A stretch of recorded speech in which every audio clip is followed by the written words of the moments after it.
Hello students, I hope you all would be fine. Today we are going to discuss about mechanism of chemical reaction.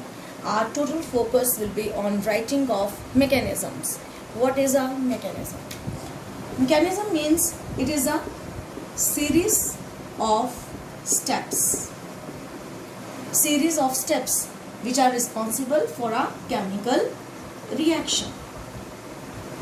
हम कहते हैं कि एक complex reaction है, जैसा कि हमने अपने लास्ट वीडियो में भी डिस्कस किया था। एक कॉम्प्लेक्स रिएक्शन वो होता है जिसके अंदर बहुत सारे स्टेप्स होते हैं।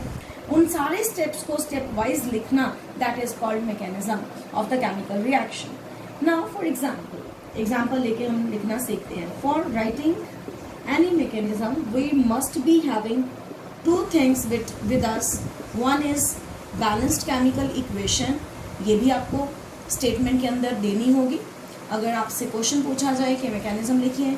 और दूसरी इंपॉर्टेंट चीज़ जो देनी चाहिए, that should be rate law expression. अगर ये दोनों चीज़ें नहीं दी गई होंगी then you will not be able to write any mechanism.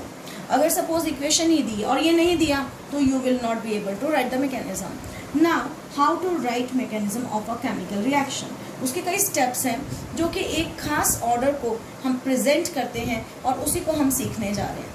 Step 1 हमने कहाँ से उठाना है? रेट लॉ एक्सप्रेशन का बहुत इंपॉर्टेंट रोल है और स्टेप 1 हम वहीं से उठाएंगे। स्टेप 1 के अंदर हमने देखना है कि कौन सा कॉन्सेंट्रेशन टर्म है और कितना है। जैसे कि यहाँ पे इसका पावर कुछ ने लिखा मीन्स 1, तो हमने N2O5 को रिएक्टेंट कहना है, जो कि रेट लॉ एक्सप्रेशन में यहाँ पे कॉन्सेंट्रेशन टर्म लिखा है उससे रिएक्टेंट बनाना है। और कितना लेना है, जितना उसके ऊपर पावर है। यहाँ पे 1 है तो मैंने 1 ही लेना है। इस 1 को किसी भी हालत में हमने 2 नहीं कर देना, ना ही बैलेंसिंग के दौरान। तो हम स्टेप 1 लिखने जा रहे हैं जिसमें हमने रेट लॉ एक्सप्रेशन से रिएक्टेंट को उस वहाँ से कॉन्सेंट्रेशन टर्म को उठाकर लिख लिया। अब हमारे पास प्रोडक्ट क्या बनेगा, तो हमने इस मेन इक्वेशन पे चलना है और प्रोडक्ट्स की तरफ ध्यान देना है। यहाँ मेन प्रोडक्ट में 2 चीज़ें हैं, NO2 और O2। एक NO2 यहाँ पे बनाते हैं। अब NO2 हमने बना दिया ना, यहाँ बाकी क्या बचा? अगर देखा जाए बाकी कैसे बचेगा, NO2 बना दिया, अब एक N और 3 O मिलके NO3 बनाएंगे। ये जो बना ना तो कहीं रेट में लिखा ना ही इक्वेशन में लिखा। ऐसी स्पीशीज जो रास्ते में बनती हैं और थोड़ी देर के लिए रहती हैं उनको हम इंटरमीडिएट्स बोलते हैं। रास्ते में बने और थोड़ी देर के लिए रहें उन्हें हम इंटरमीडिएट्स बोलते हैं। ये स्टेप जो रेट लॉ एक्सप्रेशन से उठाया जाता है that is slow step. Then equation balance भी है, ये भी ध्यान में रखना है। हर स्टेप एक मैकेनिज्म का हर स्टेप एक एलिमेंट्री स्टेप होता है।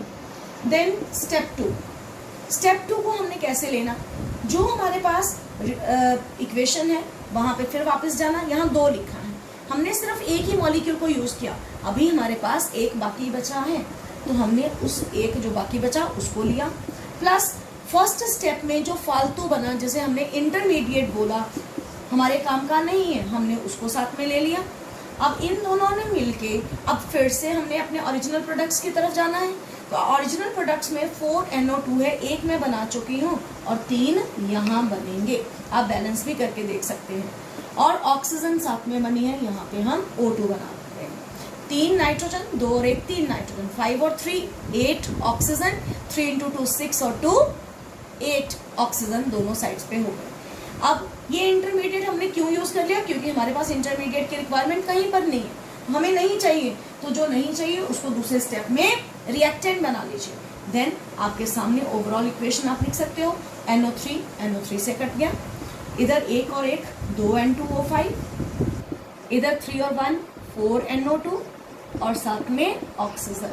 आप देख सकते हो जो हमारे पास गिवन इक्वेशन थी और जो हमने अभी मैकेनिज्म में लिखी, दोनों बिल्कुल हूबहू सेम आ गई। स्टेप 2 एक ही स्टेप पूरे मैकेनिज्म में स्लो होता है जो रेट लॉ एक्सप्रेशन से उठाया जाता है। बाकी सारे step they are fast steps. Now we take one more example. हमने एग्जांपल में 2NO2 plus F2 fluorine nitrogen dioxide लिया और NO2F बना दिया। इस रिएक्शन का रेट भी गिवन है, रेट लॉ एक्सप्रेशन। अब हमें पेपर में आ गया, इसके लिए मैकेनिज्म देखिए, 2 नंबर का मैकेनिज्म आता है।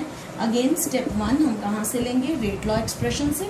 उसकी जो कॉन्सेंट्रेशन टर्म्स हैं उन दोनों को मिलाइए, उन दोनों का पावर 1 है, कुछ नहीं लिखा, मीन्स 1 दोनों को मिला के मेजर प्रोडक्ट हमारे पास क्या बनेगा, वो मोस्ट प्रोबेबल प्रोडक्ट, जो प्रोडक्ट ओरिजिनल है वहीं से ही उठाएंगे हम। अपनी मर्जी का प्रोडक्ट नहीं बना के बैठ जाना है, जो बना हुआ है उसी को ही हमने रास्ते में से उठाना है। This step is slow step and moreover this step is balanced or not? No, it is not balanced. यहाँ फ्लोरीन 2 है, यहाँ 1 है। अब क्या बचा खुचा हो गया, F, उसको लिख दिया, और यही F यहाँ पर क्या बन गया, इंटरमीडिएट। स्टेप नंबर 2 में अभी ओरिजिनल रिएक्टेंट में 2 थे, हमने एक ही NO2 यूज किया, अब एक NO2 हम यहाँ यूज कर लेते हैं और फर्स्ट स्टेप का जो इंटरमीडिएट है उसे उठाते हैं। फिर से हम अपने मेजर प्रोडक्ट पे चलते हैं, जो कि अगेन क्या है, NO2F प्रोडक्ट एक ही आपके सामने मेजर, एक बार हमने उसको यहाँ बना लिया, एक बार यहाँ बना लिया, तो ये 2 स्टेप्स हो गए और this step is fast step. अब दोनों इक्वेशंस को ऐड करके अपने आंसर को रीचेक कर सकते हो। ये फ्लोरीन इस फ्लोरीन से कट गई और हमारे पास क्या बन गया, 1 और 1 2 NO2 प्लस F2 और इधर 2 NO2F। तो इस तरह से we are now able to write mechanism of chemical reaction. अब मैं आपके साथ एक कॉम्प्लेक्स सा इक्वेशन लेने जा रही हूँ जिसमें से आपको एक और नई चीज पता चलेगी। Let's take that example. In this example एक कॉम्प्लिकेटेड चीज क्या है, आपको रिएक्शन गिवन है। रिएक्शन में नाइट्रिक ऑक्साइड ऑक्सीजन के साथ कंबाइन करके नाइट्रोजन डाइऑक्साइड बना रहा है और इसका मैकेनिज्म गिवन है, जिसके 2 स्टेप है, step number 1, step number 2। Step 1 is fast step और स्टेप 2 इज स्लो स्टेप। तो आपसे क्वेश्चन क्या पूछा गया, what will be the rate law. Rate law क्या होगा, तो हमने पहले भी बात की थी अपनी लास्ट वीडियो में, जो रेट डिटर्मिनिंग स्टेप है वो स्लो स्टेप होता है। इन दोनों में से स्लो स्टेप कौन सा है, सेकेंड वाला। तो हम आराम से सीधा स्टूडेंट्स क्या लिख देते हैं कि rate will be equal to K1 into यहाँ पर रिएक्टेंट्स कौन से, NO3 और N, और कहते हैं कि ये आंसर है। क्योंकि अगर हम रेट से स्लो स्टेप बना सकते हैं तो स्लो स्टेप से रेट लॉ भी बना सकते हैं, जिसमें रेट लॉ के अकॉर्डिंग रेट किसके ऊपर डिपेंड करता है, रिएक्टेंट्स की कॉन्सेंट्रेशन टर्म्स में। तो हमने रेट लॉ बना दिया और हम कहते हैं कि ये आंसर ठीक है, और फिर इसको देखते भी नहीं।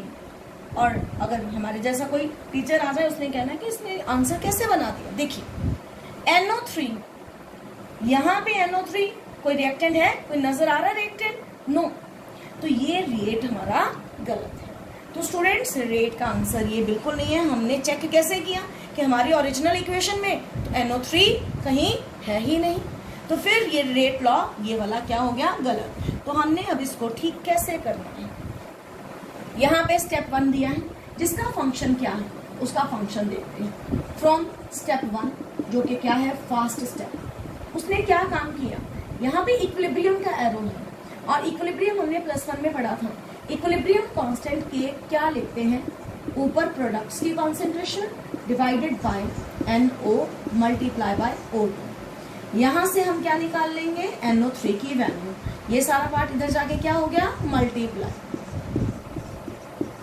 ये इक्वेशन 1 ना। फ्रॉम स्लो स्टेप जो हमने अभी लिखा था, हमारे स्लो स्टेप्स के हिसाब से रेट क्या होना चाहिए, K1 multiply by NO3 into NO, और हमने कहा था ये गलत है।